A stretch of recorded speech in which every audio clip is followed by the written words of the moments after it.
వర్షాకాలం భాగ్యనగర ప్రజలకు ఎలాంటి ఇబ్బంది కలగకుండా జాగ్రత్తలు తీసుకోవడానికి హైడ్రా పూర్తి స్థాయిలో సన్నద్ధమైంది. 150 మాన్సూన్ ఎమర్జెన్సీ టీంలను రంగంలోకి దించింది. ఒక్కో షిఫ్ట్ లో 4 చొప్పున 3 షిఫ్టుల్లో పనిచేస్తారు. ఇలా 150 మాన్సూన్ ఎమర్జెన్సీ బృందాల్లో మొత్తం 1800 మంది ఉంటారు. వర్షపు నీరు నిలిచే చోట 2 షిఫ్టుల్లో పనిచేసేలా 734 మంది సిద్ధమయ్యారు.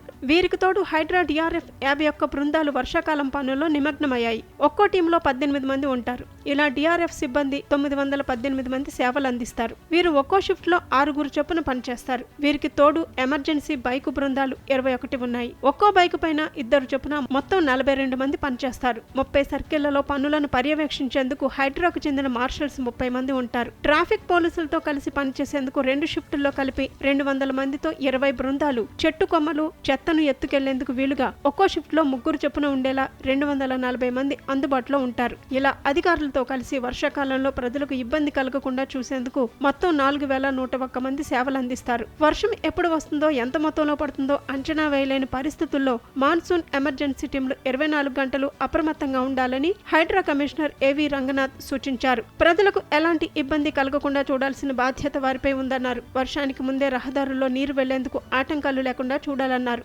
నాలాలను కల్వర్ట్లను పరిశీలించి వరద నీటి ప్రవాహం సాఫీగా సాగేలా జాగ్రత్త పడాలన్నారు. ఎక్కడ నీరు నిలుస్తుందో ముందుగానే ఒక అంచనాకు వచ్చి సమస్య పరిష్కారానికి చర్యలు తీసుకోవాలి. చెట్లు పడిపోతే వెంటనే వాటిని తొలగించాలి. హైడ్రా డిఆర్ఎఫ్ బృందాలు కూడా సహకరిస్తాయని, సమన్వయంతో పనిచేయాల్సిన అవసరం ఉందని చెప్పారు. ఎక్కడ ఏ సమస్య ఉన్నా ఆయా ప్రాంతాల హైడ్రా ఎస్ఎఫ్ఓలకు తెలియచేయడమే కాకుండా ఆ సమాచారాన్ని హైడ్రా ఉన్నతాధికారులు దృష్టికి తీసుకురావాలని సూచించారు.